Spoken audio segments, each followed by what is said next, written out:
Welcome to the second day of competition at this year's Baku Grand Slam. The capital of Azerbaijan, located on the Caspian Sea, is famed for its commerce, history, and its modern architecture. We're about to get underway with all the medal matches in this, the latest leg of the IJF Judo World Tour. And we're going to begin this final block with the first of the bronze medal matches in the under 63 kilo category. This features Jules Franssen of the Netherlands. She's up against teammate Vermeer. It'll be Franssen in the white judogi, Vermeer in blue. The referee in the middle for this one is Roberta Chialia of Italy. And with commentary on this and all this afternoon's medal matches, it's a very warm welcome to former Dutch and Georgian international Esther Stam. Good afternoon, Esther. Good afternoon, Sheldon. I'm excited to be here, and it's going to be an old Dutch bronze medal match we are going to start with. There are a few of the Dutch resplendent in their orange shirts. I happen to have an orange tie on. I know you can't see that at home, but take my word for it. It was in recognition of Frank de Witt, but that's a different story. Right, we're about to get underway. Here we go.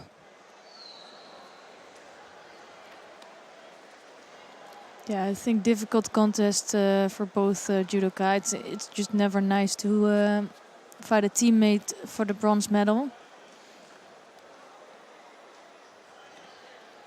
And I'm curious if Vermeer can come up with something, because Franssen is really tactical. She's a really experienced judoka as well, and Vermeer is just somewhat younger, less experienced. So I'm not sure she can come up with something yet. Franssen has defied all, speculation about how long she can stay at the, the very top level, because she is there, world bronze medalist, Exactly. recently and everything. So there's no doubt that she's still up there. And I just feel that the gap may be that little bit too big with Vermeer. Yeah, and we were speaking about yesterday about how long it's going to be to qualify, for example, for Olympic Games. And I think this might be also a little bit too soon for Vermeer. But if it would take 1 year longer, it would already look different. So Vermeer now picking up the first Shido. Yeah, I think you're right. It's almost in touching distance for Jules Franssen. And I think that fact is going to be such a big motivation for her. As you say, another year, well, maybe she'd already have wrapped things up. Anyway, it's this contest that we're focusing on. There's no score as yet. Single Shido picked up by Vermeer. We've got 2.5 minutes left to go. Yeah, you can see there that Vermeer is desperately trying to get that sleeve, the grip out of the way. But Franssen is doing a good job there controlling Vermeer. And again, you can just see that she all the time is trying to pin that left sleeve of Vermeer. And as long as Shu is holding that sleeve, Vermeer's blocked in her judo. Nice Sori attempt, and just kept going. First good Wasari score after 2 minutes the regular time. Yeah, so for me, Vermeer knows that. She knows what she's got to try and shut down. But here's another occasion where a fighter, despite the fact that they know their teammate that well, just can't stop that. Yeah, exactly. It's not banging and smashing them over, but there's enough in there just to squeeze past them, and she gets a score on the board. The thing I did like that it was right, and she was pretty left-handed, so she did make a nice change of the direction. Here she felt a big threat here, immediately went out, and picks up a Shido for that. Minute and a half left to go. Single Shido picked up by Franssen. So when we speak in technical terms, she can afford to burn another Shido. 3 penalties and you're out. So he's got a minute 20 odd. And you can see here, as soon as Shu doesn't have that sleeve of Vermeer, Vermeer is starting to be more dangerous.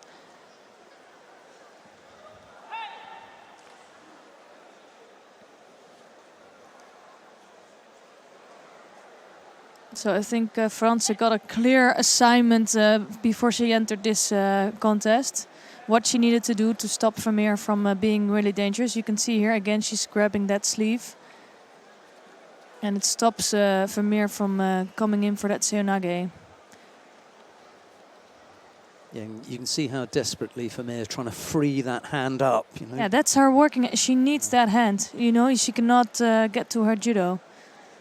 And it's also interesting for other judokas to see this. So you can see that apparently when you grab that sleeve, you're gonna stop a lot of danger coming from Vermeer.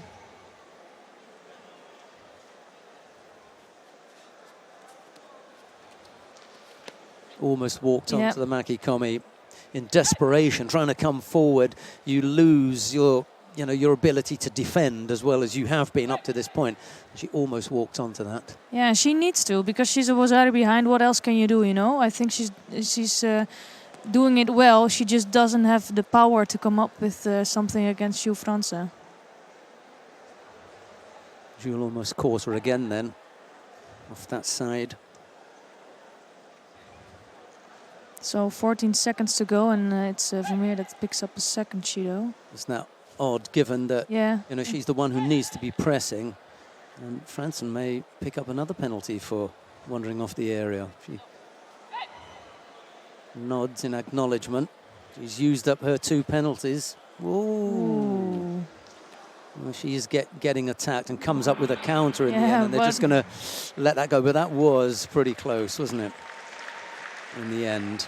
Yeah, not the best tactical work I've seen from Franssen so far, but outclassed Vermeer in this contest.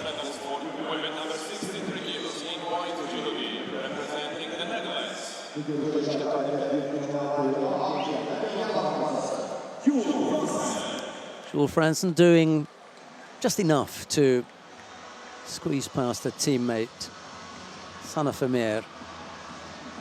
You know, a few signs in there as well that there is that, bit of a gap there. Also clever in closing her down and doing the right thing. And in doing it that way, she may have given the impression that the gap was bigger than it really is. But she was smart enough to do what she needed to do to stop Sanne Vermeer. So that was one part of it. And here you can see how mature Jules Franssen is become as a judoka. And I think you're right that the gap is not as big as it seems. Also, if you see the other contests and competitions from Sanne Vermeer, she's one that's coming. And I think the next year is going to be more interesting than we think, maybe. Well, they will both have picked up points. A 5th place for Sanne Vermeer and a bronze medal, 3rd place finish for Jules Franssen. Coming up next, the second of the bronze medal contest in the under 63 kilo category. Bold Gankai of Mongolia faces Martina Trajdos of Germany. It'll be Bold in the white judogi, Trajdos in blue. The referee in the middle for this one is Vasily Smolin Jr. of Russia. Esther. Yeah, good contest coming up, I think. Trajdos has proven to be really strong today. And we know if she's physically fit and really strong, she's a really hard one to beat. And I'm guessing that the height also of Trajdos is going to bring Bold some trouble. Yeah, she's going to need to bounce back from that defeat. Trajdos, I'm talking about, that she suffered at the hands of Tina Trstenjak in the semi-final. That will have, gutted her slightly. Yeah, we've spoken about that. They were head-to-head so many times, 11 times, only winning from Trajdos 2 times. This is just another loss. Although she was, I think, fighting really well in that contest. In the end, the thing you remember is that you lost. So.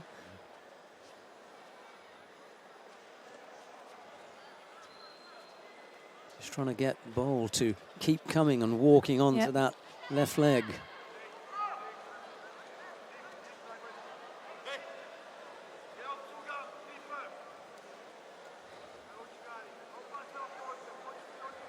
Yeah, I was thinking about that. She was hooking in that leg and everybody could see it. And even when she was realizing, she was not getting out of there. That's entangling the leg and just standing there blocking. That was the penalty that Martina Trajdos picked up there, and it's not the first time. It's, you know, no, it's a habit. It's not going to go away. You know. On the other hand, it should go away because it's just a really costly Judo. Because you know against Paul it's not going to be an easy contest and it might end up in Shidos. And you don't want this to be the deciding Judo. Yes, but this time Bold is in a bit of trouble. So picking up a Judo for that. So it's now even again. Yeah, some overly defensive gripping there from Bold.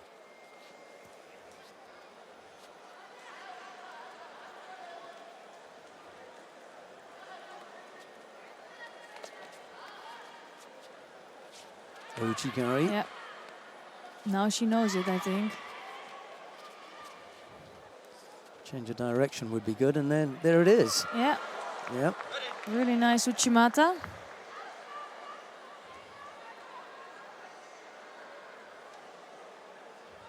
And that Uchimata looks so positive. So I'm not so. Sometimes I don't understand why Trajdos is trying to go for that Ochi and pinching that leg and being more negative in her judo. And this is a really positive way to finish this. Beautiful Uchimata, nice score, and then ending with Osaikami. Nice Kezugatami to finish, and only 10 seconds needed to finish off, having already scored Wazari. Martina Trajdos of Germany takes the second of the bronze medals in the under 63 kilo category. A fifth place finish then for Bold Gankai of Mongolia. But I think her performance was really strong today. Trajdos looked fit, strong, and she won her contest in a good way. She only had to suffer a loss to the Olympic champion, and that's not a big shame.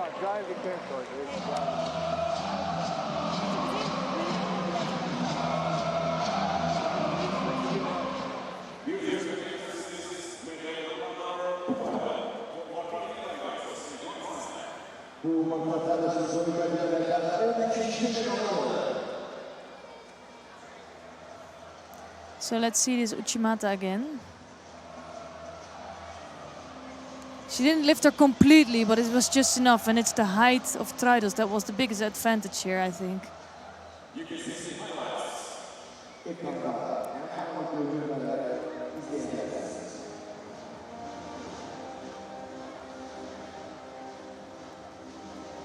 Yeah, it's a well-practiced move from Trajdos, no doubt, and I've seen her throw so many people with that. And as the Stan was saying, sometimes leaves you wondering why it is that she doesn't go for that more often. The two big techniques that she does have, Ojigari and Uchimata, both start from the same point, and it's just a question of which one she goes for. But there are times when you saw and you saw an example of that earlier on, where she just wrapped the leg round and stayed there. It's a problem. Yeah, she needs to really think about that, and she cannot do that anymore. Coming up next, the final of the under 63 kilo category. Tina Trstenjak of Slovenia faces Tashiro Miku of Japan. It'll be Trstenjak in the white judogi, Tashiro in blue. The referee in the middle for this one is Jefferson da Roca Vieira of Brazil. Yeah, curious to see if Trstenjak already found a solution for Tashiro. They've been meeting since 2003 already, so for 6 years. And it never happened that Trstenjak won. And the interesting thing to see is that she didn't only lose with Shidos or anything. It's Tashiro always scored against Trstenjak except for the first time. So she has a trouble with that. I think the last time in Osaka, it was a really long golden score. So that time she came closest to beating Tashiro. But still, in the end, she lost. during the period that they've been competing. Trstenjak has won the World Championships once and the Olympic Games once. Yeah. I wonder whether Tashiro Miku would swap those wins for those medals. For sure.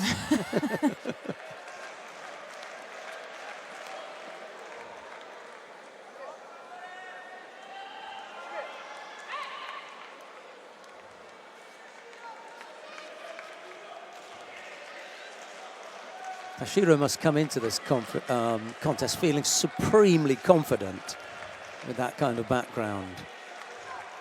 Yeah, you have the mental advantage big time. The only problem is that you never know, and you know with Trstenjak it is going to be a rough fight, especially when you remember the Grand Slam in Osaka when it was almost a 10-minute during fight. Yes, indeed.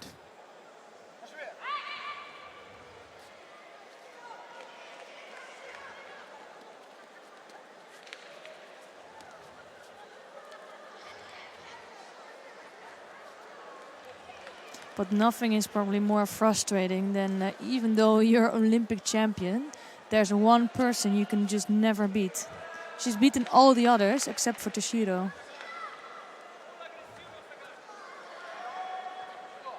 Force attack penalty handed out there to Trstenjak.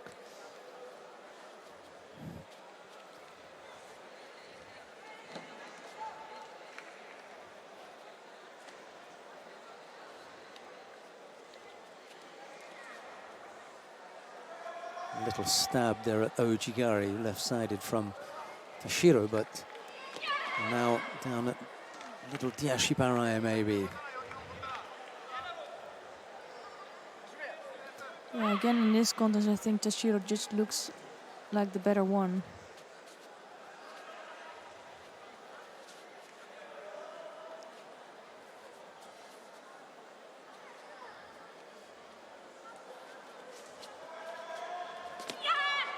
Again, nice Ashiwaza. Yeah, just unsettling Trstenjak there. Now she picks up a second penalty.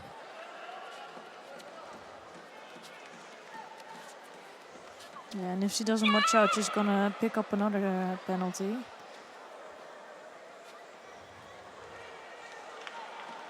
That looks like it's gonna be loose. That's a really smart thing to do there from Trstenjak. You can see she's holding her hand, and also the one foot is on the top. Now it's off. Now it's gone. Good turn. Yeah. She needs to go. Still, she's not out of trouble. Yeah. She's had to tap out. Yeah.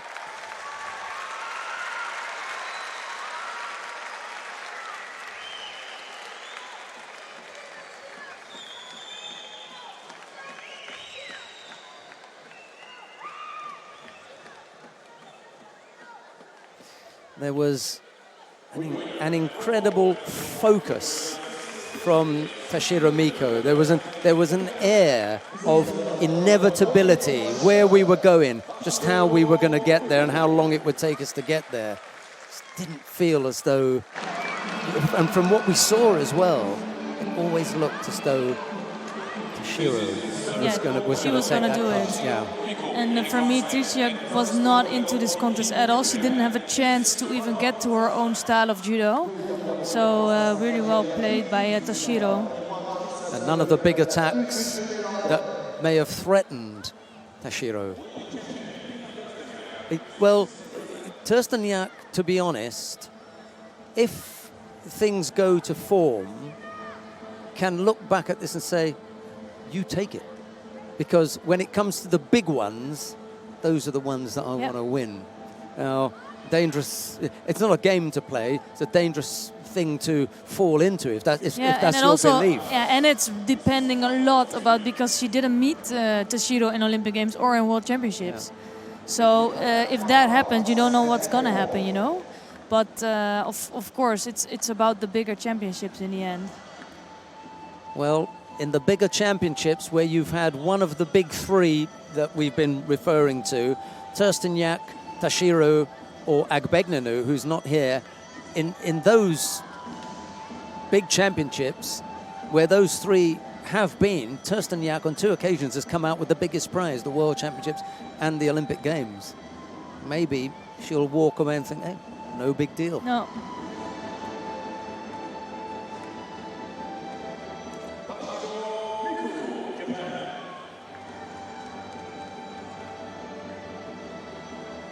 First gold medal for Japan at these. Yeah, they had a disappointing day yesterday, but I think today they, up until now, they look really unbeatable. We come now to the first of the bronze medal contests in the under 73 kilo category. Denis Yartcev of Russia faces Telman Valiyev of Azerbaijan. It'll be Yartcev in the white judogi, Valiyev in blue. The referee in the middle for this one is Raul Camacho of Spain.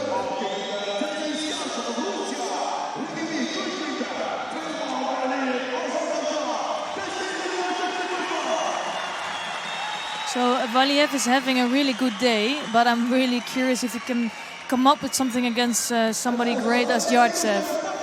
And I'm always looking forward to see Yartcev because he has such great ashuaza. He can have beautiful takeovers, great feel of judo, good uchimata. He's so complete. Mostly it's tachiwaza, I guess, but it's always good to see. Yartcev showing signs of earlier battles today. That heavy strapping around the forehead. Probably just a cut above the right eye. That's where it looks as though he's got a little bit more padding. But they had to put the strapping around the whole head in order to keep that plaster on. Oh wow! A case Incredible. of the biter bit. If there was one technique that you were going to say Yartcev could throw Valiyev with, it would have been that Sasai Tsurikomiyashi.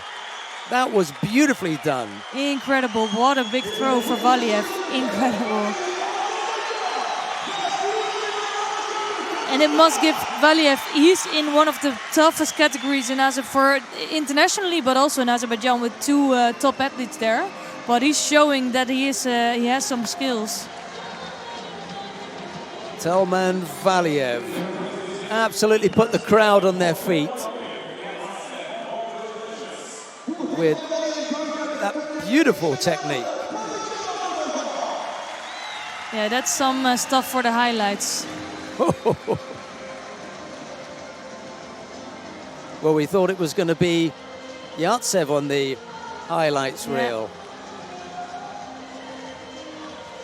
Yeah, I really thought that this would not happen against somebody as Yartcev, but he had nowhere to go, you know, it was completely out. Yeah, one of the difficulties for Yartcev was he was completely committed to the top half of the body. You know, there was no stopping the hands of Telman Aliyev. See, both his hands are committed to the really, really top part of Aliyev's body. So the handwork that finishes him off. Especially if you see that, if you look at the left arm of Yartcev, it was completely under control of Valiyev. Yeah. What a finish that was.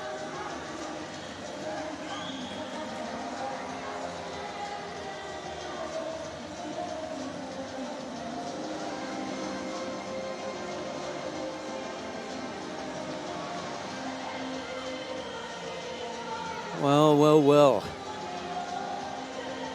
They could do 3 in a row here, Azerbaijan. Yeah, they really can. Because coming up next, the second of the bronze medal contests also features an Azeri.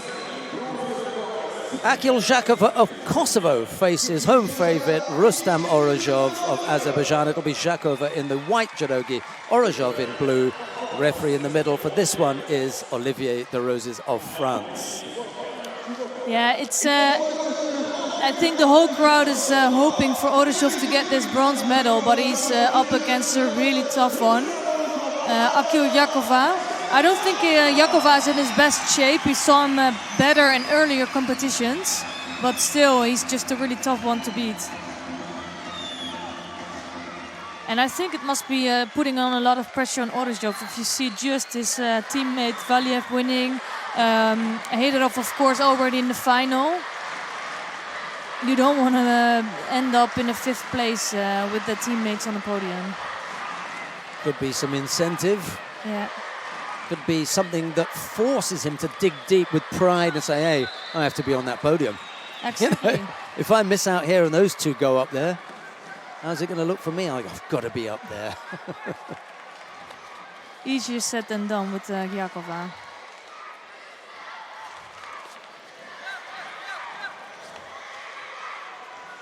I think Gjakova looks defensive here. Oh, Makikomi, over he goes! Oh, that's it. He doesn't even try anything in Newaza. I'd be so upset if I was the coach. I really would. You know, there's a football thing that says play to the whistle. You know, you don't see something and stop. You have to wait until you hear that. You have to continue playing until you hear the whistle. Yep. And for me, you should continue with Newaza. You should have gone into Newaza and finished him off. If the referee then changes the Wazari and says Ippon, that's a bonus.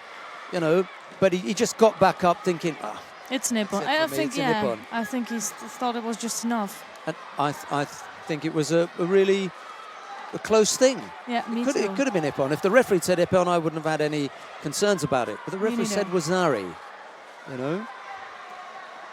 And the landing wasn't flat on his back.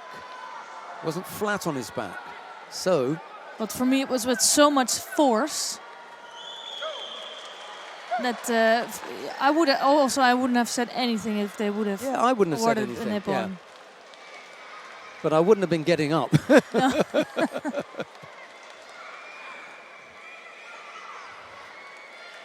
Anyway, half the contest gone. Orujov leading by Wazari. Esther, sorry. Yeah, Gjakova just picked up his first. I think he looks very defensive. I think that's what he wants to do, just take over. And you can see the direction Gjakova wants to go. So I'm hoping Orujov doesn't feel too tempted to go for that left technique and being taken over, because that could happen in this contest. Well, with a minute 40, minute and a half to go, Orujov probably playing the right kind of game here. Yeah, he is. Especially now that Gjakova's picked up a second penalty. I've got Wazari, you've got 2 penalties. We know what's going to happen from here.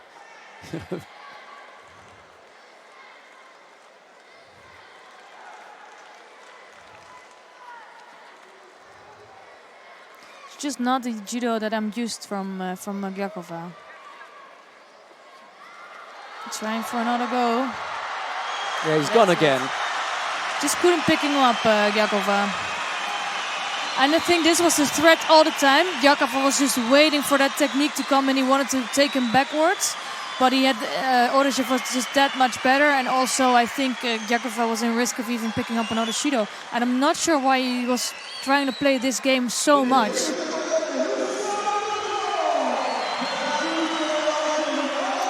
You know, it's possible that he had decided that Orujov was going to be aggressive, attack him, and that he was good enough to count him and he was strong enough, because he certainly set himself up as that I'm just waiting for that.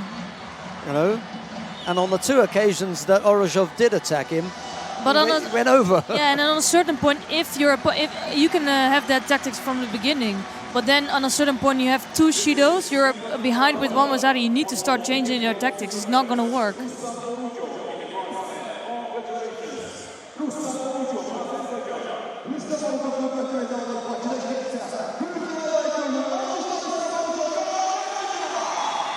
So Azerbaijan 2 for 2 in the under 73 kilo category, 2 bronze medals already in the bag.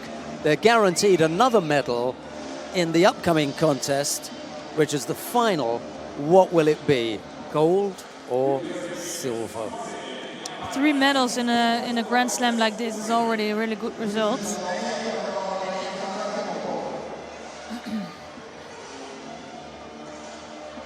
Yeah, this one was really great. Yeah. You can see also the hand of Gjakova just touched the mat briefly, trying to stop that. Maybe that's why they gave Arai, because there was just some little break, or he didn't fly completely through the air. Pretty close to being ippon. Yeah, this was the second one. Second one, yeah. Bit of a landing with the head as well there. Right, coming up next, the final of the under 73 kilo category. Heydarov of Azerbaijan faces Butbul of Israel. It'll be Heydarov in the white judogi, Butbul in blue. The referee in the middle for this one is Ioana Babiuk of Romania. There's Esther. Yeah, I think Heydarov was looking sharp today. We spoke about it this morning, that sometimes he really has his day and sometimes he's a bit off. Today he was not off, he's on fire. But Butbul really is also. He's been really strong today. The head-to-head is 1-0, so in the favor of Heydarov. And also concerning world ranking, they're not so far apart. 10 and 14. Yeah, it's a really nice matchup. Beating good, strong people today as well. Yeah, Heydarov has had the harder route, I think. Yes, for sure.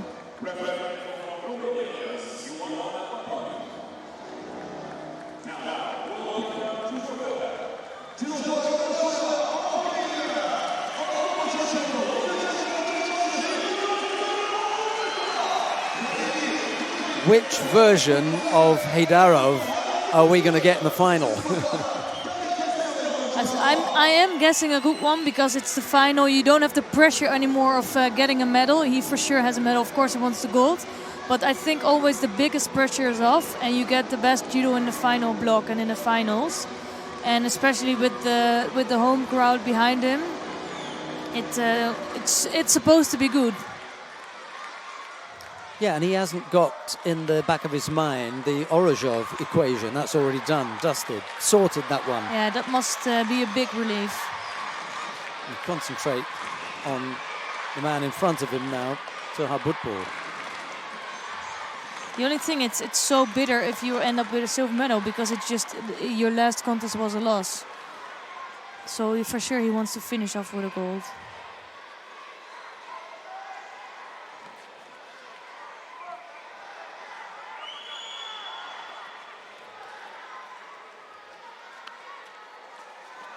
Ooh. Good idea there.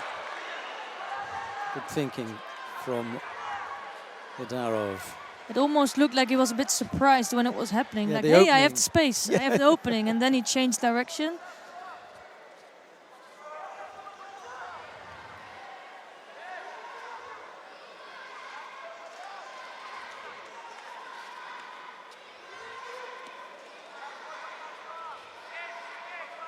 A lot of kumikata going on.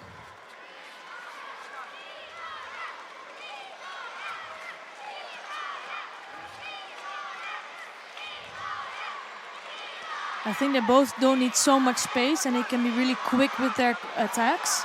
So that's why there's a lot of fighting going on for the kumikata.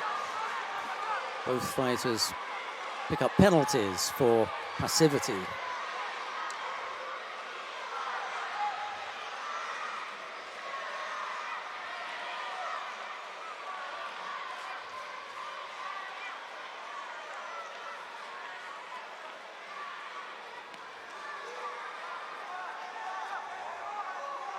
You can almost see what Heydarov is thinking. He's trying to go for that low katakuma. This was where Butbul was scoring with in the semi-final as well. And it's incredible how far his reach is. He must be pretty bendy with his legs, because you can see his legs are really far apart, but he still has a lot of leverage on that. Yes, that Koji Gaki that Esther's talking about served him well in the semi-final. See if he can come up with another attack here.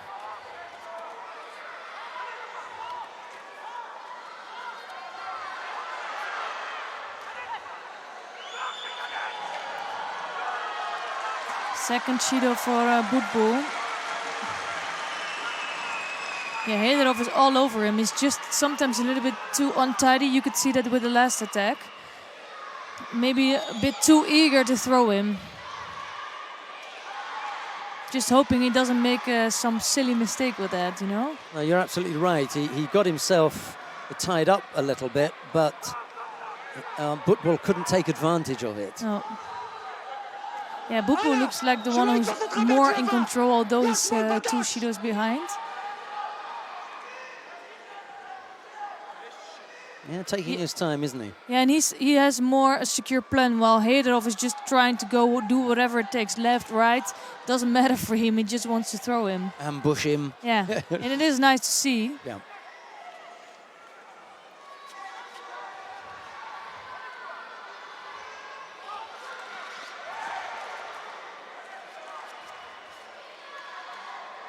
And Butbul doing a good job with his kumikata, keeping Heydarov at distance also. Ooh, you could see that's what I like with Heydarov.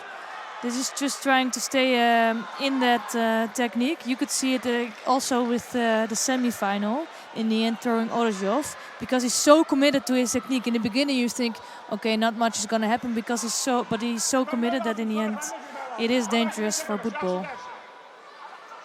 Well, in the beginning it almost looked like a false attack even, you know? And yet, right at the end, he still threatened. Yeah.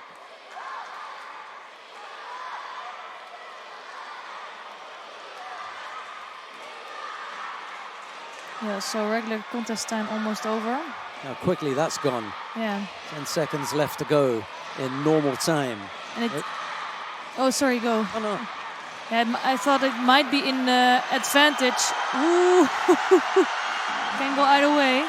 Butbul had a look at the clock during that exchange. He knew it was really close to time. He had a quick look, said, there's only a second here, I'm not going over. Yeah, and I was going to say that it might be a bit advantage for Butbul, because Heydarov had a really long semi-final, which took a lot of energy. So, but we'll see what it will happen. Golden score now.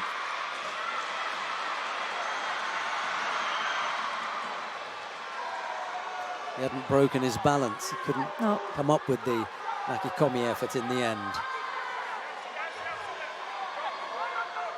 But it was a nice way to go in for that Osotogari and then try to change for a Makikomi. Another Seonagi effort.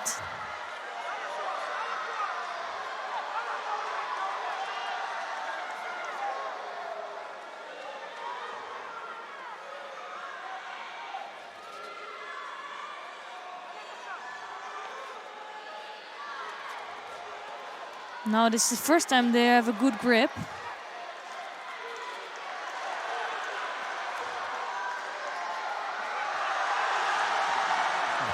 Look how committed he is. I really like to see that. The problem for Butbul is that he wasn't attacking for the last minute or so. One more cycle for Butbul. Yeah. He's got to get an attack in here. For sure. Wouldn't be surprised if he did that, because he's a smart judoka.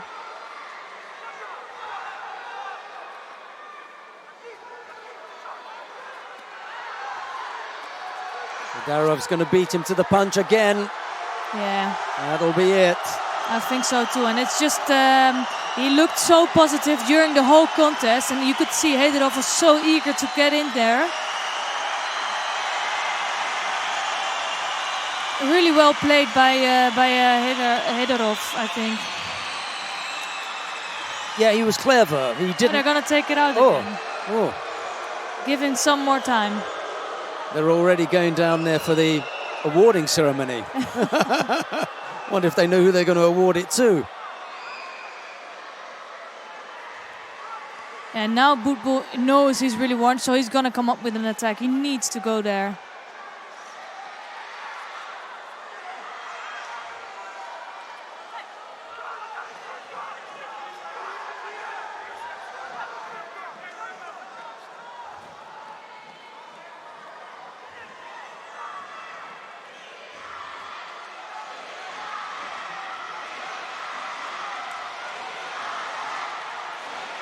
And now Butbul's making a mistake here. Why would you do that? If he gets involved in that gripping exchange, he's the one who's got to make sure that he doesn't commit an error. Yeah, he was escaping here as well, but just the only thing that Heydarov doesn't do and have to do or cannot do is just wait for the Judo to come and ask for the Judo. He needs to stay playing his own game. Don't do this kind of stuff. I think this was just a miss, but it's just not necessary at all, you know? Surely he can't lose it from here. And that was also not too clever from Butbul to do. But this is the thing, I don't like Heydarov doing that. Just keep focused on your own game. Everything was perfect until this moment. It's 6 minutes already in the contest. But just keep playing. Yeah, there's no need to be asking the referee or imploring the referee for some kind of decision. Stick at what you're doing, concentrate on your own things, and leave the refereeing to the referee.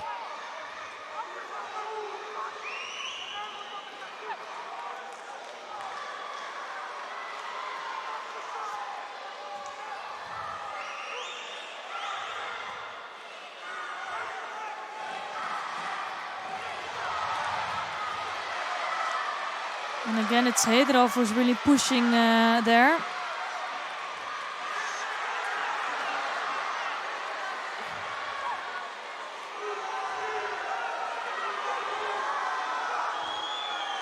Another attempt from Heydarov. I don't think this was the best attempt, but again, it's him that's pushing forward, and he looked really positive during the whole contest.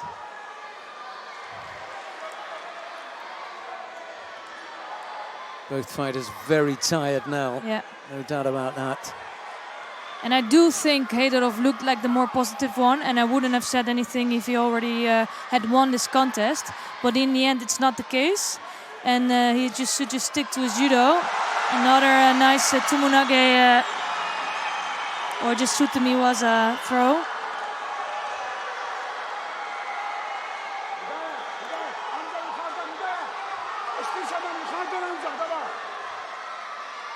And now they're gonna give it.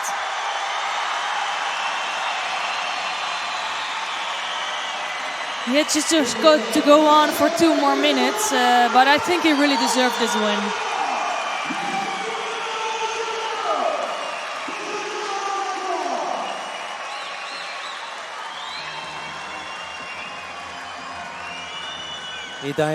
Heydarov of Azerbaijan takes the gold medal in the under 73 kilo category.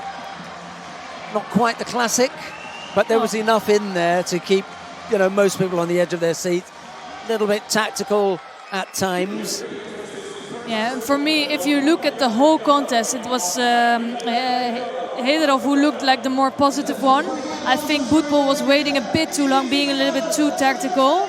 And the only thing is that Heydarov made some mistakes during the contest, sometimes waiting a bit too much or counting too much on a Judo. And that were his only mistakes, but the rest he played it really well. Yeah, I think there were a couple of occasions that he could have been a little bit tighter, Butbul as well. We come now to the awarding ceremony for the women in the under 63 kilo category. The medals are being presented by the president of the International Judo Federation, Mr. Marius Wiese. And the first of the bronze medals goes to Martina Trajdos of Germany. There's a bronze medal too for Jules Franssen of the Netherlands. Silver medal goes to Tina Trstenjak of Slovenia. The gold medal goes to Tashiro of Japan.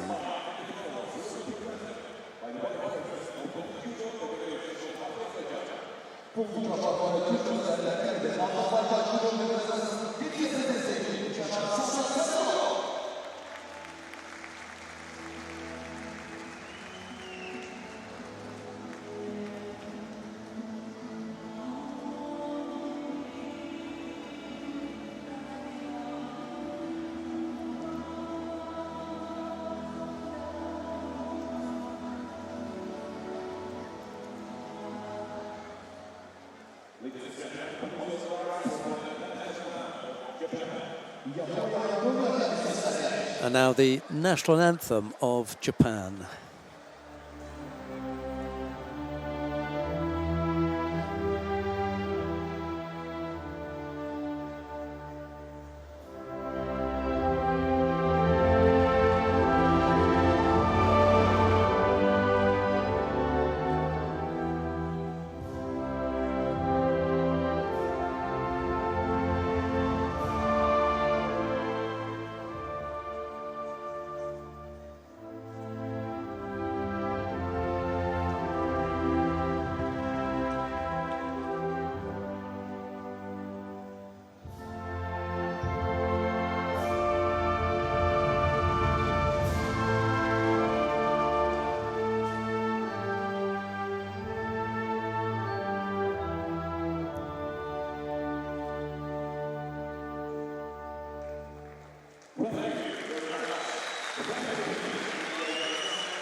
That's the winning quartet, flanked by the VIP guests.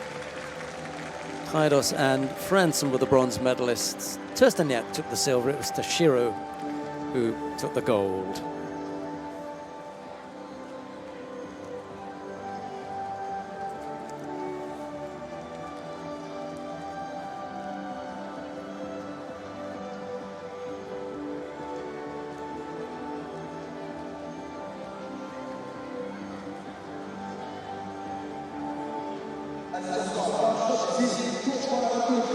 Coming up next, the first of the bronze medal contests in the under 70 kilo category. Gemma Howell of Great Britain faces Michaela Polleres of Austria. It'll be Howell in the white judogi, Polleres in blue. The referee in the middle for this one is Friedrich Anna Maria of Hungary. Yeah, interesting contest here, and I think I'm curious to see if Polleres is a really strong judoka, but she's sometimes waiting a little bit longer, really strong control and grip. And Howell is so smart in avoiding those things with all the time attacking, just keeps going. So I would even say it's in the favor of Howell, this contest, but let's see.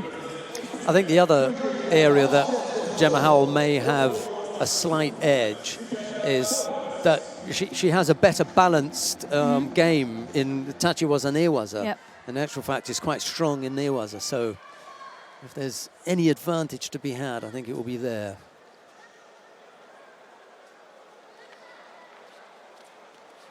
Well, I was wrong at some other moments today, so we'll see here also. I'm wrong every weekend.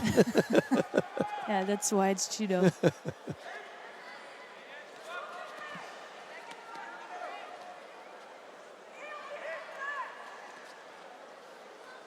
Strong grip of Howell here.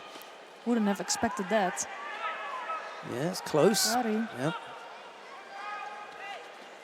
There was a little stop in the middle of the throw, but I'm guessing there was it was continued enough to score Vasari. Here you can see the first bit, but there was a continuation. So Howell on the board, that changes things. It makes the pressure that little bit more difficult for Polleres. But I wouldn't have expected for Howell to be so dominant even with the kumikata. Ooh, that was close to scoring a second Vasari, and now working on Newaza. It was on the chin there, so direct mate.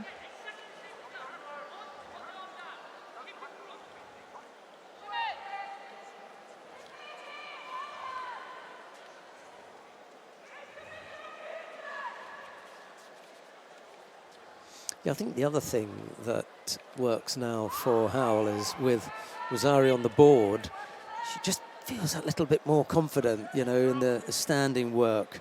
And maybe you see a little bit more attacking from her. I've already pointed out that as far as the Newaza is concerned, if she gets an opportunity down there, she'll take every opportunity that she can. But, you know, once you've got that one score on the board, it tends to just free you up a little bit. Yeah, and also I think it's if you're behind with Gemma Howell, it's really hard to get that back because she will just keep going and you won't have a chance to attack properly. And that's what you see happening with Polleres. But also I'm just surprised still that the kumikata is just so much better from Howell than from Polleres. Looks like she doesn't know how to solve it. And she settles very quickly on quite a strong grip, doesn't she, Yep. Howell? Yeah, it looks like Polleres has no defense to that arm coming on top. Maybe she just found the weakness of Polleres here.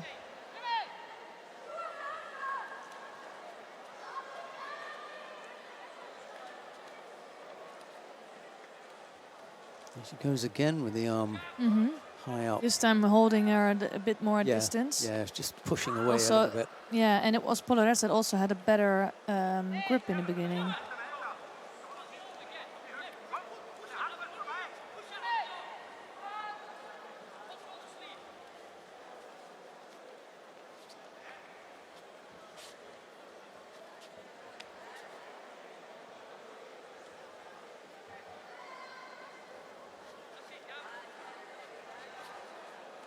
Here Howell knows it's dangerous, so she tries to escape that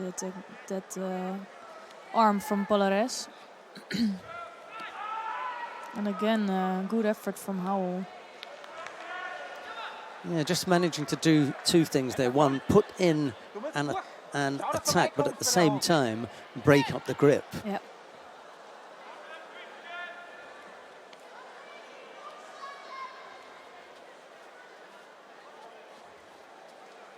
A little over a minute left to go. Still the Wazari lead by Gemma Howell.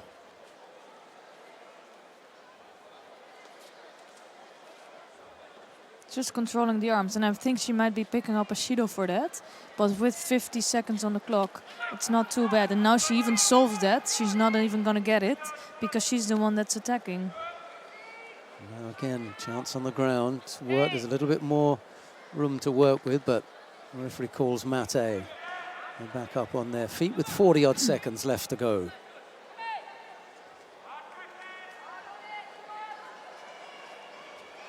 This is the first time Polleres shows to be a bit more dangerous with that kumikata.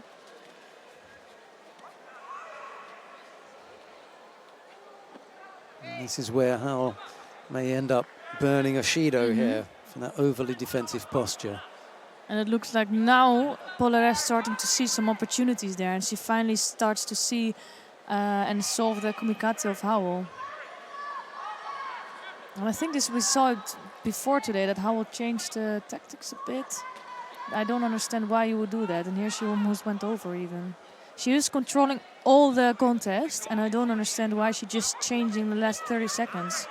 Well, you've had good gripping exchanges up to this point. She's going to take another penalty here. That's the only that was not necessary to get it like that. I mean, just walk off the mat. Just she's going to almost do it again. So for me, this was really poor tactics from Howell in the last 40 seconds of this contest. The rest she controlled completely. I was surprised by how easily she controlled Polleres, how easily she scored. Almost second Wazari scored within a minute. But the last 40 seconds she really needs to work on when she's leading by Wazari. She needs to train for that. But nevertheless, it's a really good bronze medal in a Grand Slam. Yeah, it wasn't the most attractive of endings. No.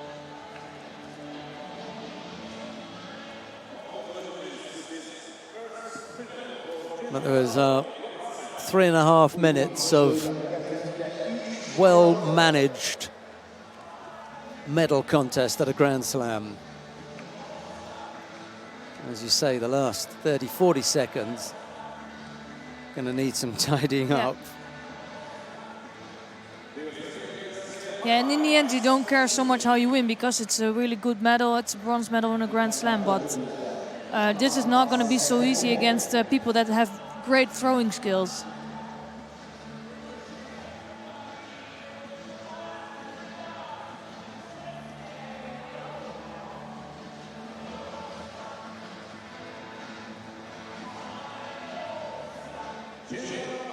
We've got a second bronze medal contest coming up now. Miriam Butkereit of Germany faces Maria Bernabeu of Spain. It'll be Butkereit in the white judogi, Bernabeu in blue. The referee in the middle for this one is Jean-Claude Chimbi of Gabon. Yeah, they never met before in a contest or in a competition. And I would say Bernabeu is physically maybe the stronger one. But I'm really curious to see what happens. I expect maybe Butkereit to be overwhelmed a bit in the beginning by the strength of Bernabeu, but let's see how that will continue in the first 2 minutes, and after 2 minutes maybe it will settle down. But that's just predictions, so let's see what happens for real.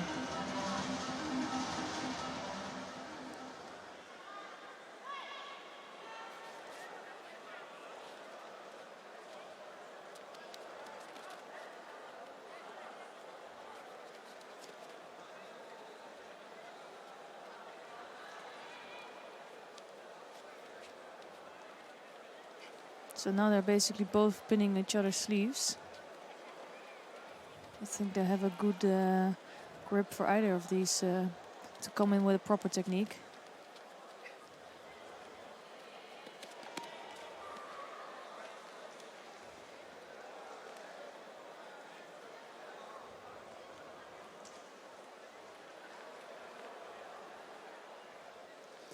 Bernabeu looking for the turnover here.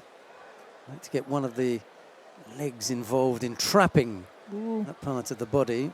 It's looking a little bit better, but Butkereit has managed to get one of her own legs in there, and that stops any progress from the Spanish fighter. The referee calls mate. We've had almost a minute of the contest. There's no score as yet. I think Bernabeu could get a little bit more. Could have gotten a little bit more out of the situation if she just showed a little bit more progress here on the arm or with the leg. They would have continued this situation.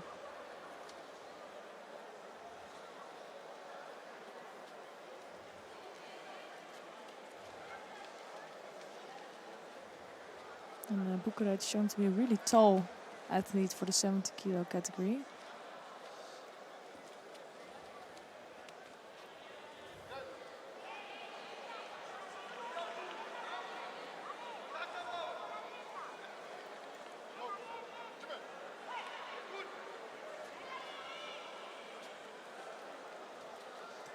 Butkereit picked up a penalty for stepping out of the area there.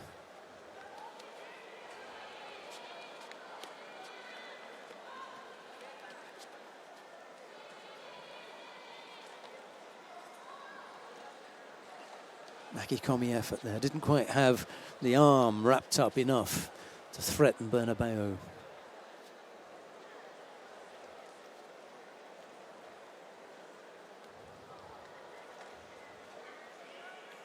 And again, she's in trouble with Sankaku. This looks a little bit better here. If you just pull up the left arm, but miss that now.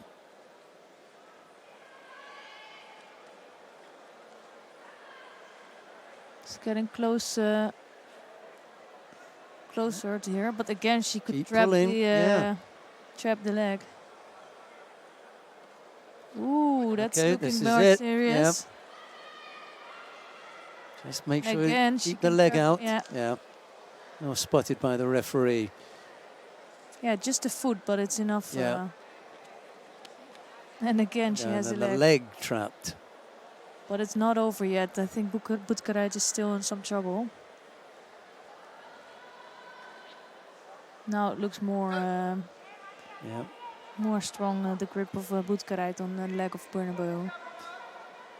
So Butkereit managing to escape out of there. Yes. Howell was saw you. Yeah, I was realizing she was on the big screen and taking a selfie with a fan.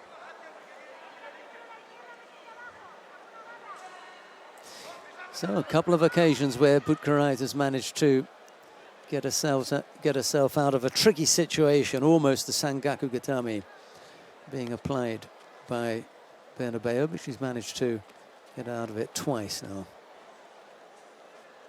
Yeah, and I have the feeling the longer this contest takes, the more positive it will be for Butkereit.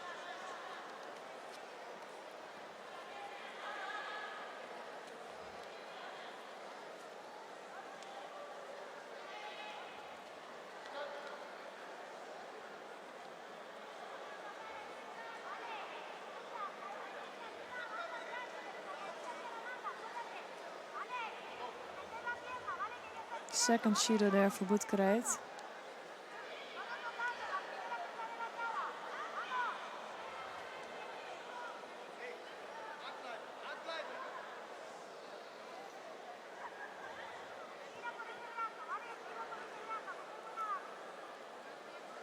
Maria Bernabeu being asked to get herself tidy before we get back underway.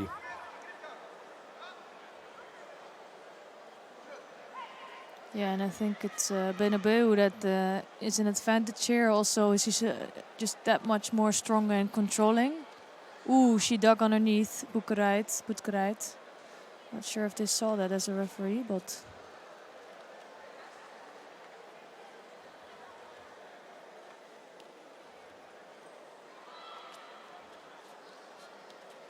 This time Butkereit does have a better grip. Let's see if she can do something with that.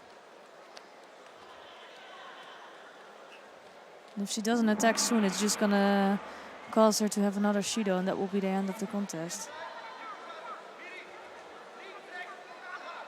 And we saw this in two previous situations in the tournament, that the one with now Shidos, they're so happy with just staying in this position, not attacking both, and it will just both pick up a Shido.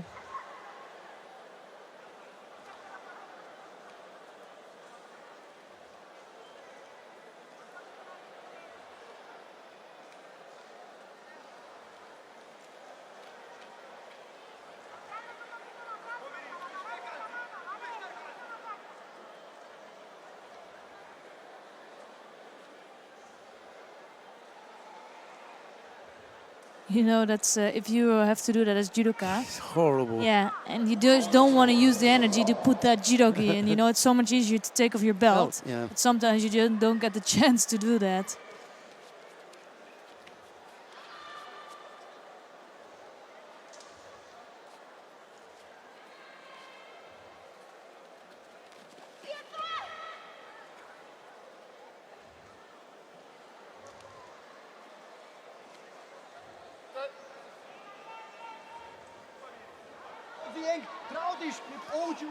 Two penalties on the board against Butkereit, so she's kind of skating on thin ice here. Can't afford another error. Bernabeu is penalty free and has looked, you know, reasonably positive throughout the whole contest. Yeah. Had a couple of chances on the ground. It's not the best judo we've seen, but in the end, Butkereit doesn't come up with something. She needs to attack now. She cannot just wait there in this position. She's going to pick up another Judo then. This was a better movement.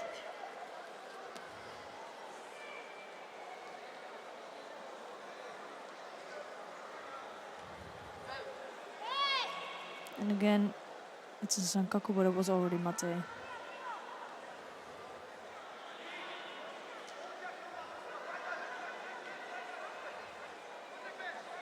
The only thing that frustrates Butkereit sometimes probably is that Bernabeu is so active and busy with her kumikata and her movements that it's really hard to get close and to get control over her. And also her left-sided, sometimes she has a good grip, Butkereit, but then it's Bernabeu's strength that's keeping her from doing a good attack. She just feels the threat. You can see it, she just cannot get through the kumikata of Bernabeu.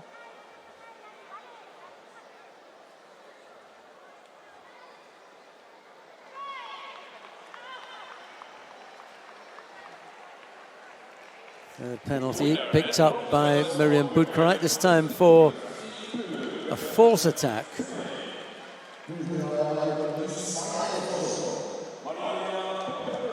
Yeah, it was not an attractive contest for me, and it's just clever tactics from Bernabeu. but I don't think she can come away with that in every contest.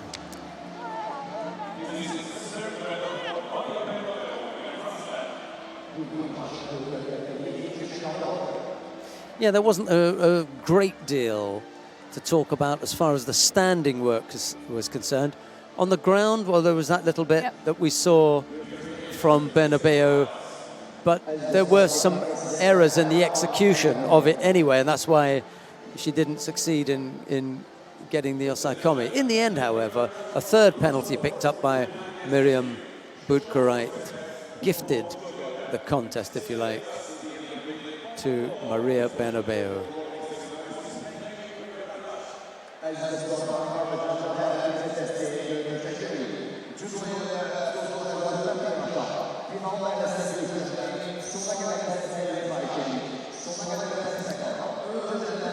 We come now to the final of the under 70 kilo category. Arai Chizuru of Japan faces Anna Bernholm of Sweden. It'll be Arai in the white judogi, Bernholm in blue. The referee in the middle for this one is Artur Fando of Belarus.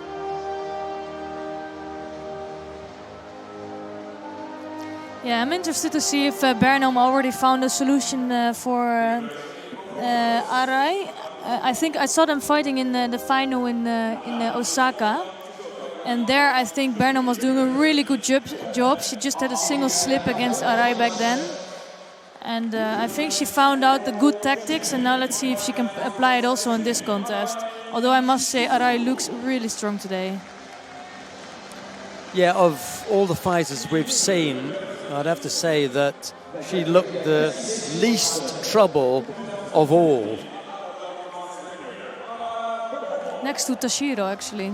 For me, Tashiro also, she looked yes. on form today. Sorry, yeah. Take that back, especially in the final. They're making up for the Japanese team from yesterday.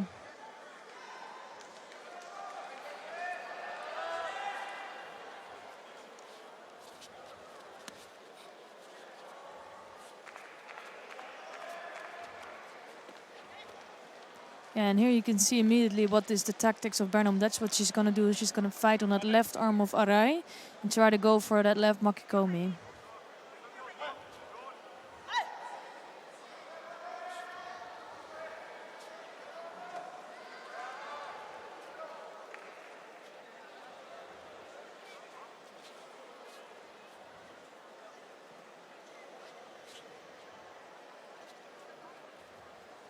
I suppose the fighters must come across, well, they certainly do on the screen here, as incredibly hard and tough and strong and scary, some of them, Arai in particular, and yet she's the complete opposite. She's the nicest next to the net, right? Yeah.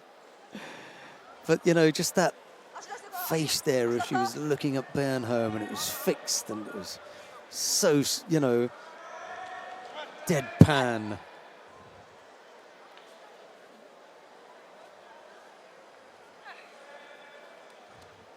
But I feel like the tactics of Bernholm are working less well as in the Osaka Grand Slam. And Arai just looks really strong, cool, and in control basically. Now also she has the arm under control for Bernholm. The left arm of Bernholm.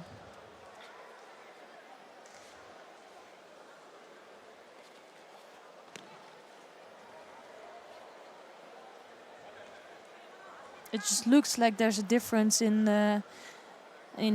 judo-wise and also in physical strength. I think Arai's just looking really good. Yeah. Also, if you look at her posture, her core is really strong.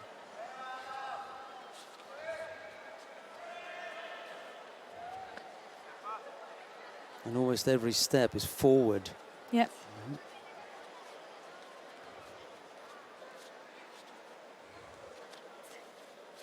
And now even Bernholm feels like she's in trouble. If Arai has two hands on, you know you're in trouble.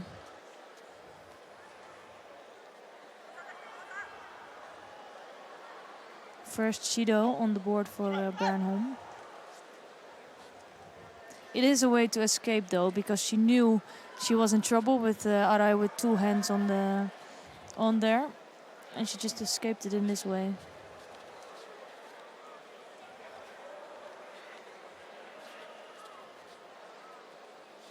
A little over a minute and a half left to go. Still just that single Shido picked up by Bernholm, the only mark on the scoreboard. She's ended up with both hands on one side, and that was always going to be a problem for her. Exposed there, wasn't the grip she wanted, and that was the opening that Arai needed to catch almost her there. Yeah. catching her back there.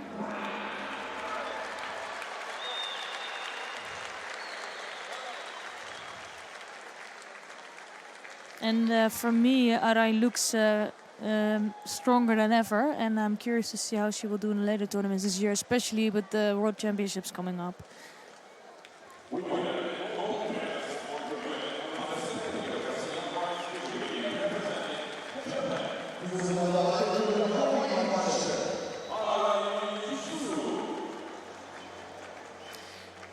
Arai and Tashiro, who've shown real focus today, the pair of them. And I wonder if it's as a result of what happened yesterday when there was little less focus from some of them. Yeah, and also some bad luck with the injury of Shishime, but in the end it was just not the results they hoped for, and today they had 2 out of 2. Yeah. Just not where she wanted to be at the time, and their hands were in the wrong place. Yeah. You know, the initial left leg is planted on the ground. Yeah, it was more like Osotogari, and then she just switched. Yeah, it ends up using the leg to sweep here. And it is even kind of dangerous because she was not in the best position when she came in for that technique. Yeah. And if you have a really strong opponent, that's not going to be so easy to throw it in. You're going to be taken backwards. Look at where Bernholm was. And I think this shows that Arai is also really, really strong here.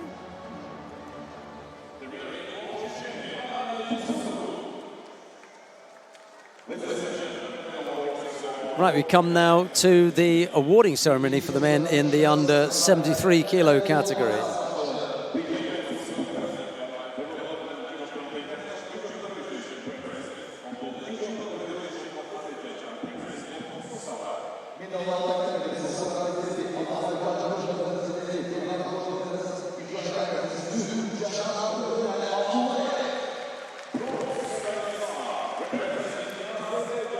The first of the bronze medals goes to Rustam Orujov of Azerbaijan. There's a second bronze medal for teammate Telman Valiyev, also of Azerbaijan. Silver medal goes to Toha Butbul of Israel. The gold medal goes to Heydarov of Azerbaijan.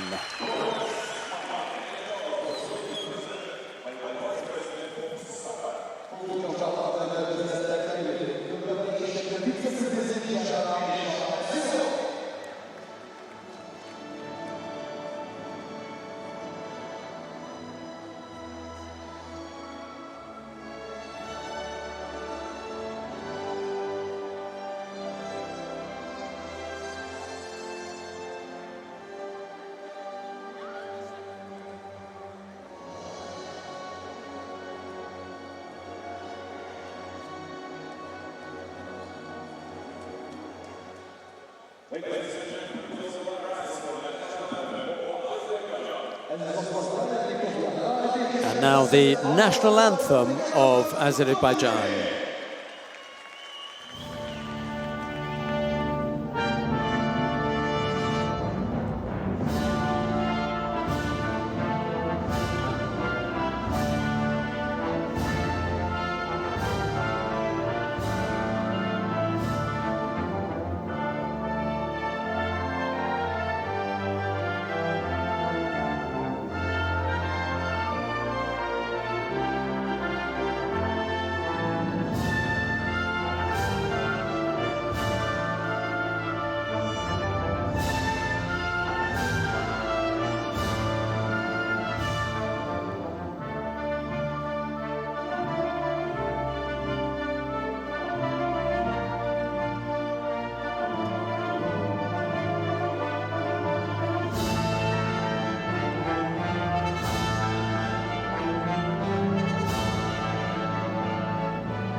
Well, that would certainly have made people in Azerbaijan a little bit more happy with the situation. 3 medals in the under 73 kilo category. They're the 2 bronze medals. Rustam Orujov just ushering off the vice president of SOCAR, the oil company here. Orujov and Valiyev were the bronze medal winners. Butbul took the silver. It was Heydarov to take the gold, which brings us neatly to the last of the weight categories that we've got to bring to you today, the under 81 kilo category. And the first of the bronze medal contests features Alan Khubetsov of Russia. He'll be up against Matthias Casse of Belgium. It'll be Khubetsov in the white judogi, Casse in blue. Yeah. And, sorry, the referee in the middle for this one is Lubomir Peter of Australia. Go for it, Esther. Yeah, sorry, I was a bit too quick there. But I think there's going to be a different contest than between Casse and Muki, for example. That was really tactical and clever competing, and I think Khubetsov is going to change that.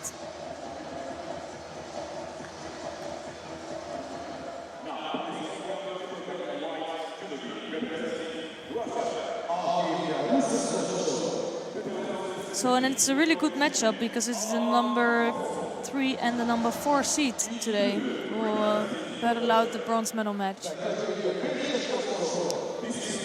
Yeah, well, you said at the beginning of the day that this was the weight category to watch. Or maybe you said the 73 was. Can't remember. I said 81, I think. Okay, then we'll go with that. I think both were the ones to watch. I think we saw great judo today already.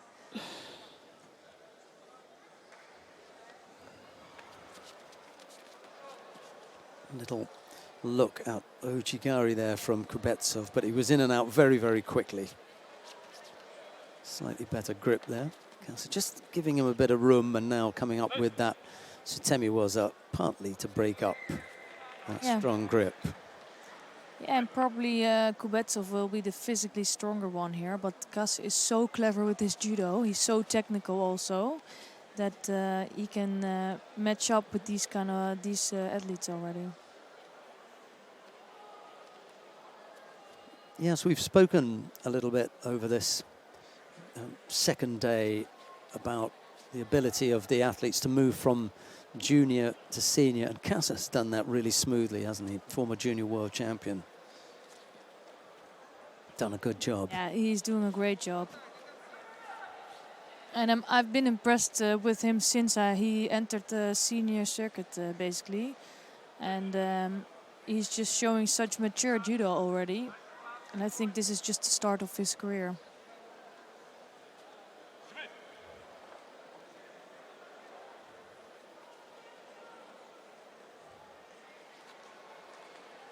Facing a slightly more experienced judoka in the shape of Alan Khubetsov.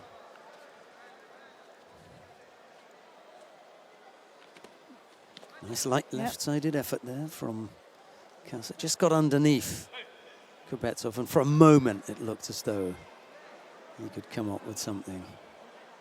Yeah, and this is why Casse is so dangerous and difficult to fight with, because he can come from multiple directions, different kind of techniques, and yeah, he's just a complete judoka in that. And he also has Newaza to add to.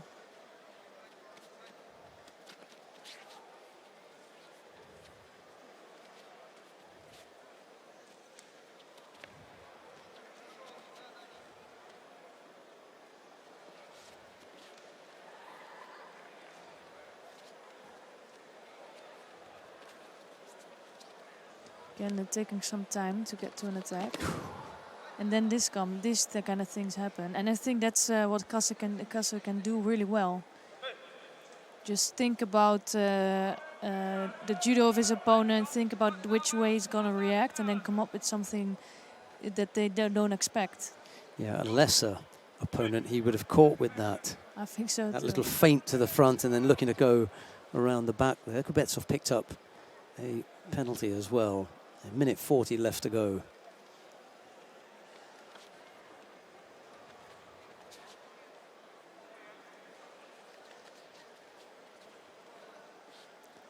Yeah, you can see that Khubetsov just wants to go. And he's stopped by the clever judo of Casse here.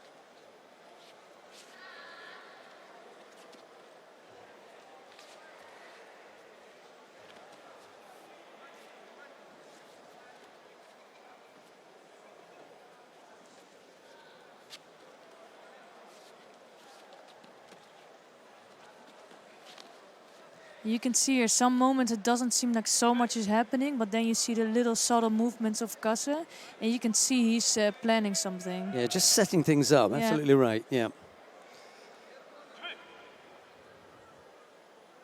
And even with those little movements, he can be already really threatening. And I think Khubetsov is having trouble with that.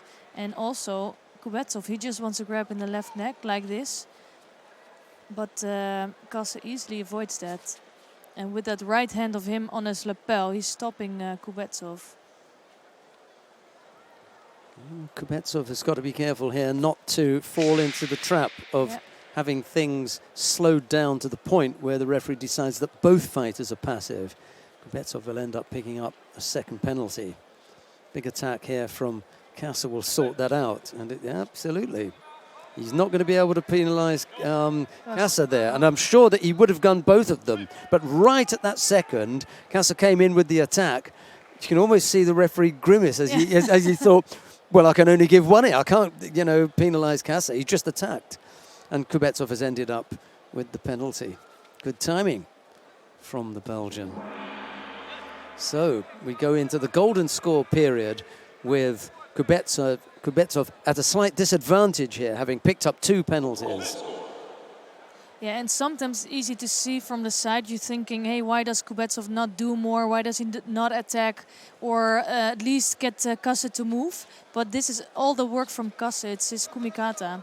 And here you can see Khubetsov is really trying, but he's just struggling with the kumikata and especially the hand on the lapel.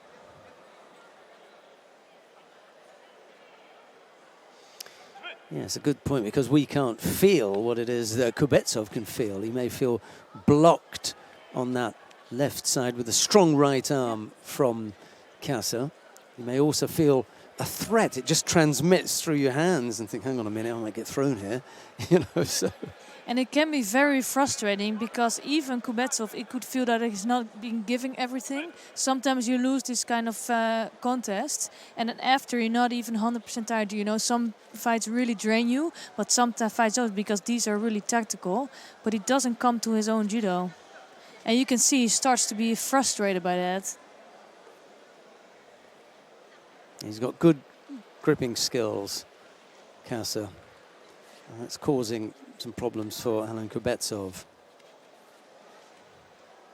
Hasn't really been able to launch a big threatening attack, has he? No. So that little effort there. Yeah, just a little bit quicker, First one to attack again.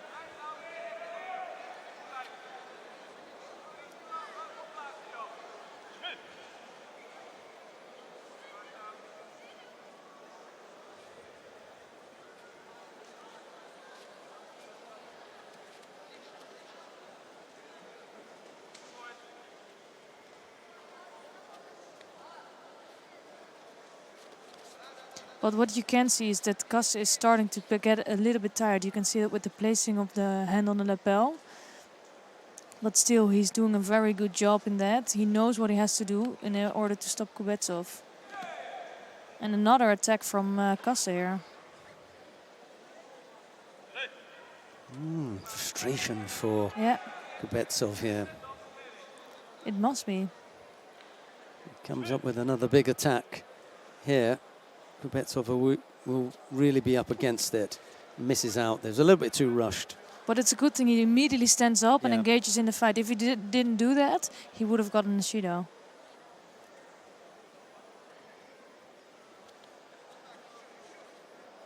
So now you can see that Khubetsov has a little bit more leverage on that side.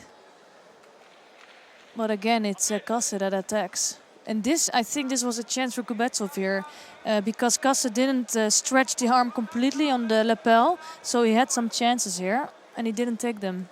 He's going to go for a third one here, I think. Yep. Yeah, and this is the really a mistake from Khubetsov, I think, because he had the chance, he had a good grip, and still he didn't manage to come up with an attack.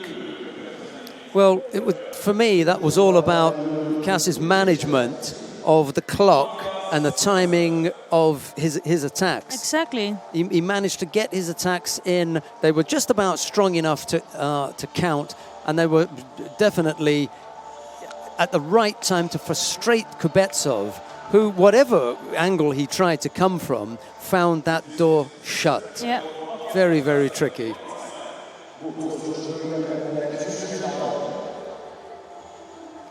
And I think probably Khubetsov will walk away from this fight only being purely frustrated. He couldn't get to any real attack, and that hand was frustrating him.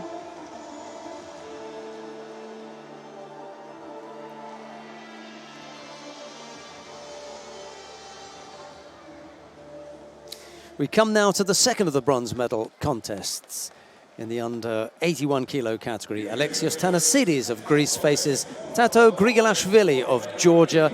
It's Tanasidis in the white judogi, Grigalashvili in blue. The referee in the middle for this one is Veli-Matti Karinkanta of Finland.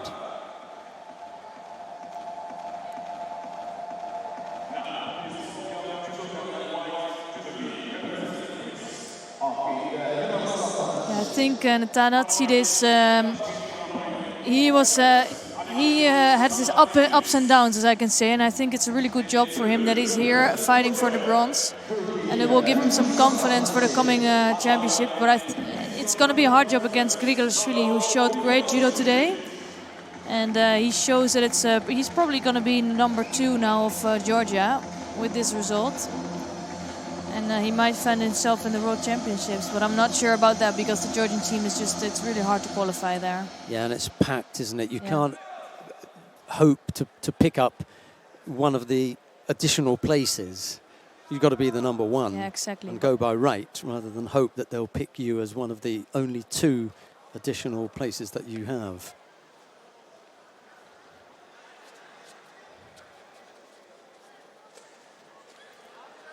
Grigalashvili has been impressive today for a relative newcomer. Yeah, he is.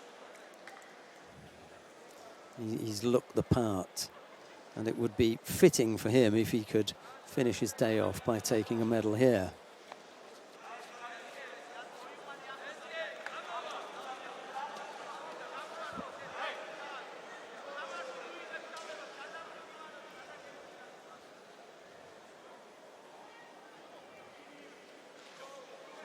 So first judo picked up by Grigalashvili, and that brings us judo for both judokas.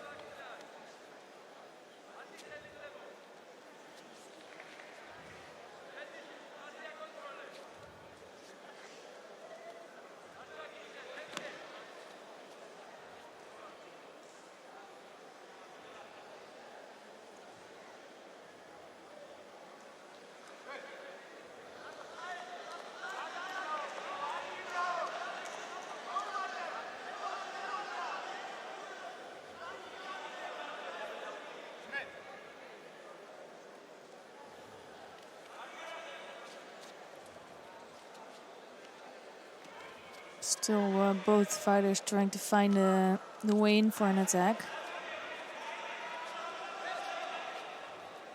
See that Tselidis is really trying here. I think Grigalashvili looks a bit different than in his previous contest. I'm not sure why. In the previous contest, he looked like he was really moving forward, going for an attack all the time. And I feel like he's having more trouble with Tselidis. Could be a long day for him. Yeah. And a difficult opponent. That's it. I think it also has to do something with Tselidis. Ooh, that was so close. A great escape from Tselidis. Just managed to slip his head off there. Yeah. If he'd managed to hang on to the head, he would have. I thought he would have gone over. If you saw the first few seconds of that entrance, you wouldn't say he would escape that. Look at his hips completely in. Gonna have a sore neck though, I think.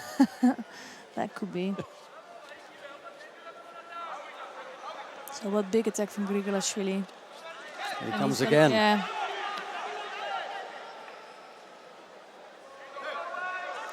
Just needs to control that top half and of Tselidis a little bit better. It's a pity that he hasn't got something to add to that effort, you know, a combination. Oh, he's going for it now, though. Really, sorry. Really putting the pressure on. Yeah, and this is what we've seen in the last few contests. Yeah, there it is. Yeah, beautiful.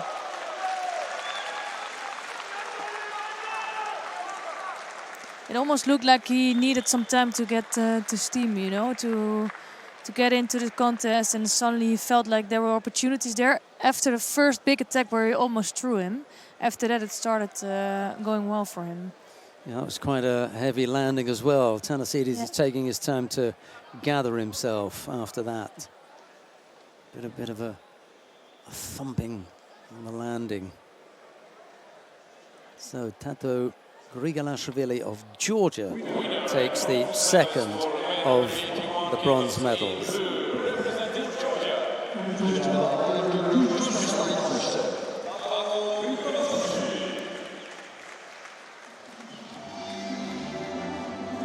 They all appear to know where the camera is today. Is there a sign on there that says, you know, signal this way? I haven't seen that before. That was a good day for Grigalashvili. I'm impressed with that performance. Good one. Me too, and I think the only way he lost against Ivanov, just physically. So, and he's still a young guy, so he will improve that in the coming period. So that shows a lot of opportunity or chances for him. Promise, I was gonna say.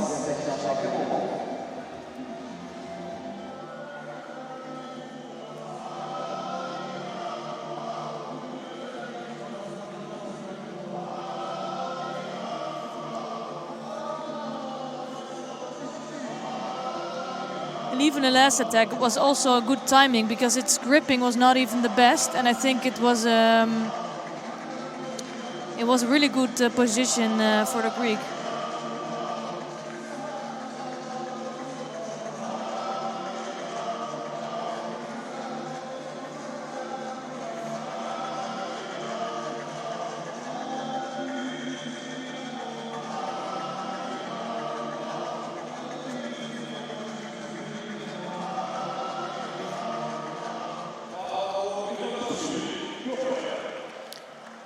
We come now to the final of the under 81 kilo category. Ivaylo Ivanov of Bulgaria faces Muki of Israel.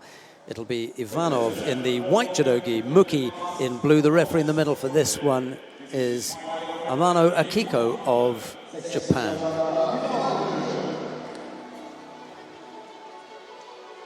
So interesting final.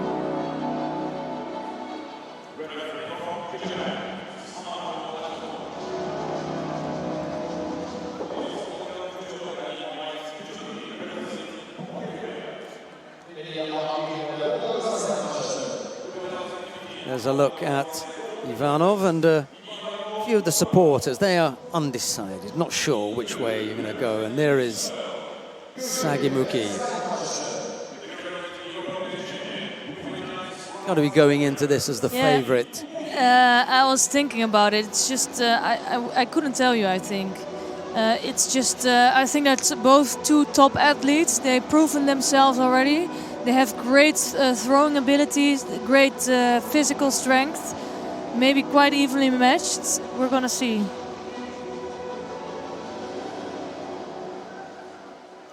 The only thing I do remember that Muki planted Ivanov down in the Grand Prix in Tel Aviv. Small thing to mention. He's gonna try to do that again.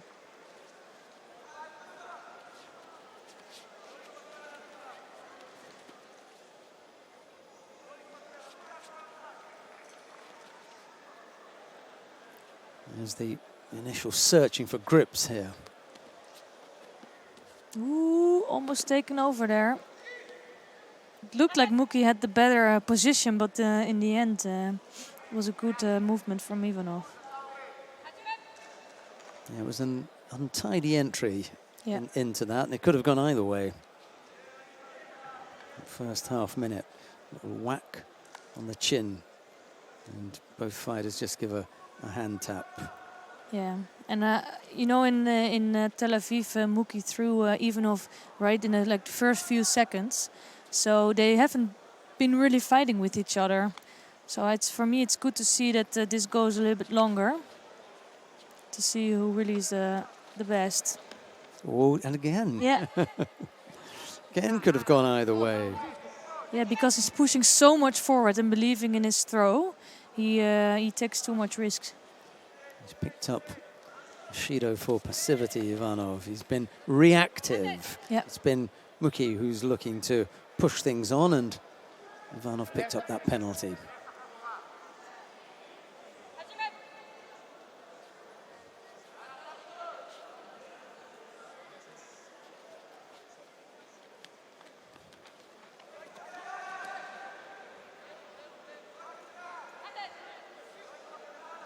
Nice, it's nice judo to watch. You know, they're both going for it, and every time there is an attack, it can get to a score. It was Ivanov who defeated Alan Khubetsov in the quarter-final, and then in the semi-final, Ivanov had to overcome Tato Grigalashvili. Muki was in the lower half of the draw. His semi-final opponent was Matthias Casse of Belgium, a contest that you mentioned earlier on.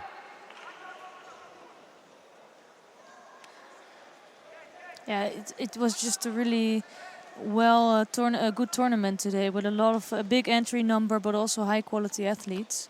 So to come out on top is already an achievement. And both had to beat good people on their way to the final. Sometimes you can say the one had the easier draw or whatever, but this is not the case here.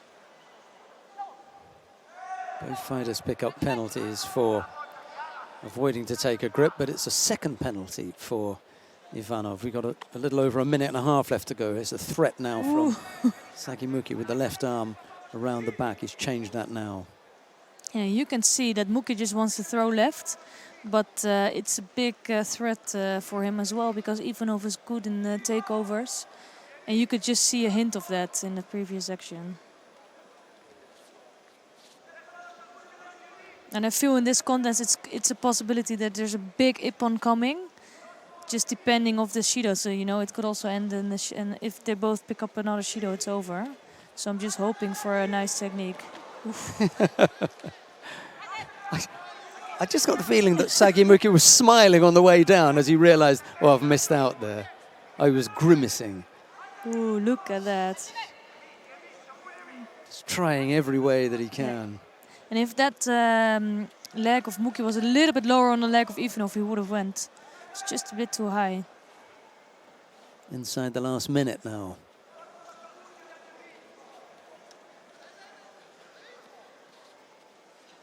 Muki has been the aggressor throughout the contest. Ivanov has been reactive.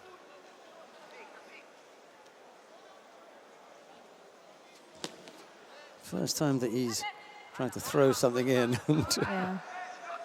But I do feel that Muki was blocking Ivanov's grips here. So I'm happy that they will let it go on.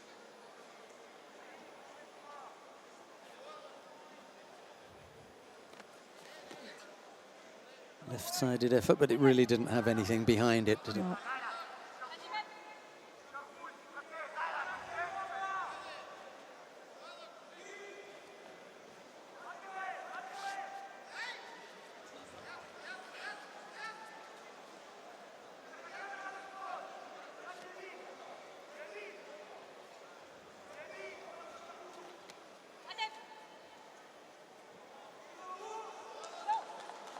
Oh, now Muki picked up the penalty for avoiding to take a grip.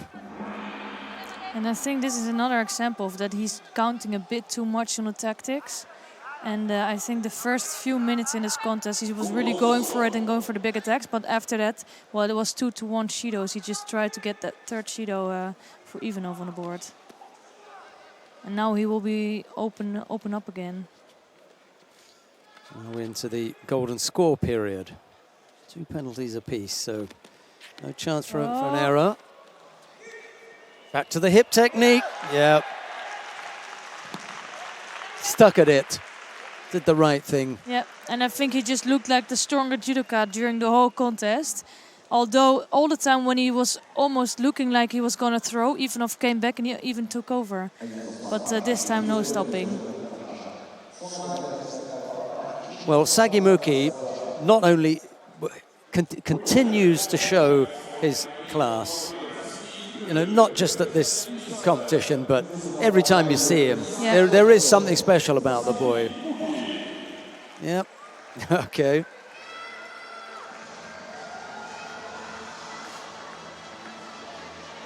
So another medal in this tournament for the Israeli. And another gold medal.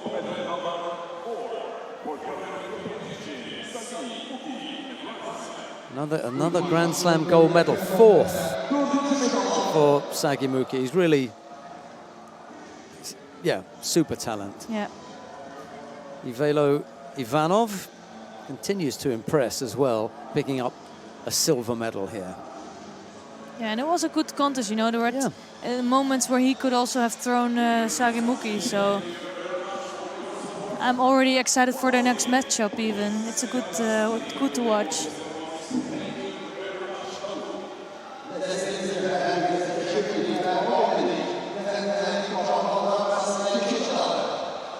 Now we've got 2 awarding ceremonies to bring you, as well as sandwiched between those a highlights package. So stay with us. First of all, for the awarding ceremony for women in the under 70 kilo category. We'll follow that with the highlights package whilst we wait for the men in the under 81 kilo category to prepare. But it's down to the far end of the competition hall where we've got the medalist lined up and ready to take to the stage for the awarding ceremony for the women in the under 70 kilo category.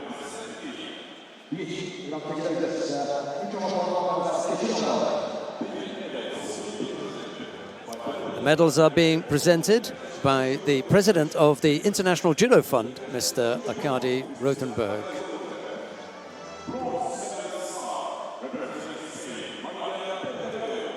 And the first of the bronze medals goes to Maria Bernabeu of Spain. There's a bronze medal also for Gemma Howell of Great Britain. The silver medal goes to Anna Bernholm of Sweden.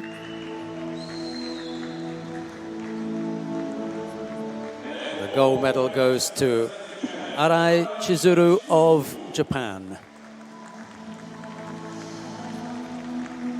Second gold medal for the Japanese after the shutout yesterday.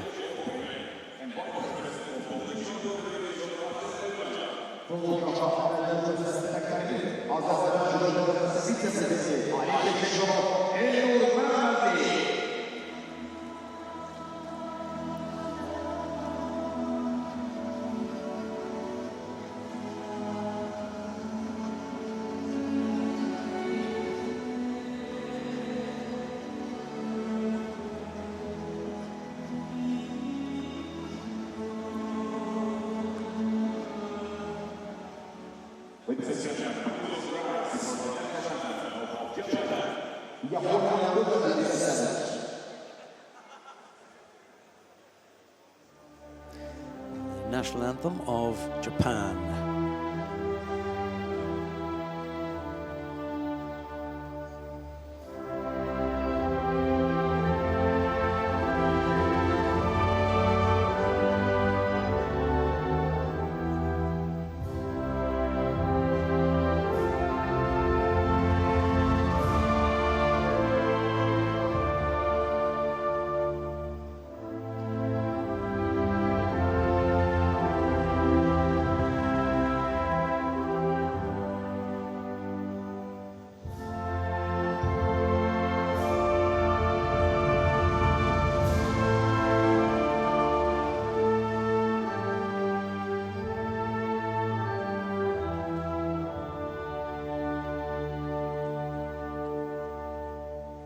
Joining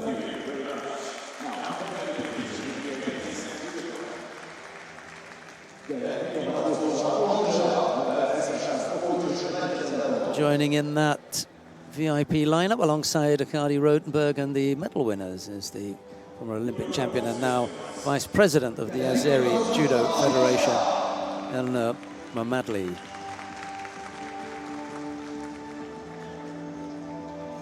Bernabeu and Howell were the bronze medalists. Bernholm picked up the silver, and it was Arai who took the gold.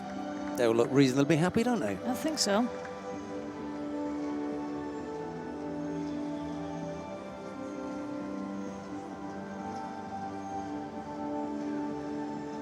Right, as I mentioned earlier, we've got a highlights package for you coming up now, and then we'll be back with the last of the awarding ceremonies for the men in the under 81 kilo category. We'll be back with that in a moment.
We've got the awarding ceremony for the men in the under 81 kilo category coming up next.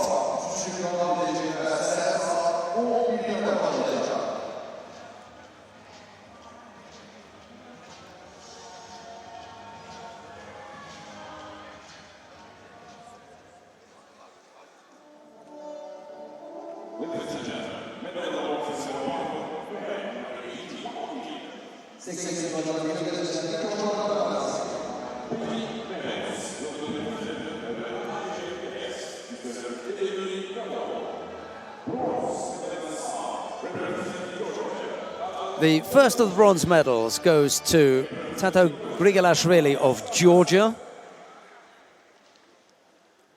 There's a bronze medal also for Matthias Casse of Belgium. The silver medal goes to Ivelo Ivanov of Bulgaria.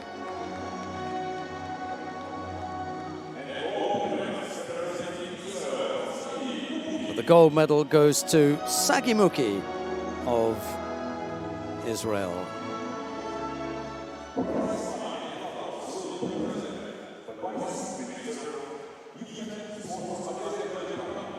Muki was having a good look at the medal there. And I would do that if I was on the top of the podium. well, seeing if it was different from the other three that he has already.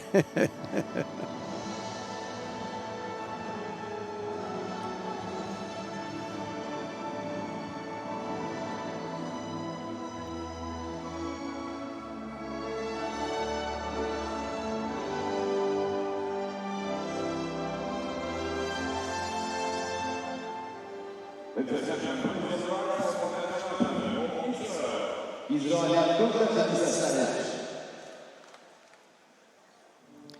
the national anthem of Israel.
Grigalashvili and Casse were the bronze medal winners.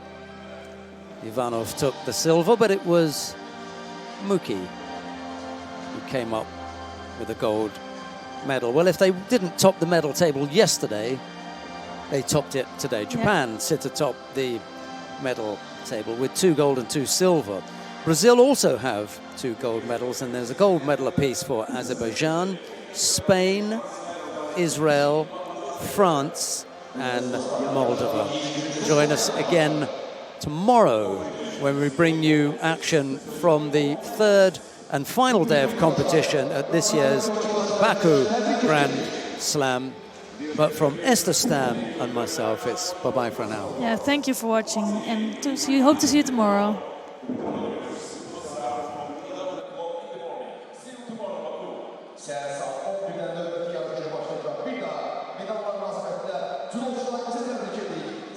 Judo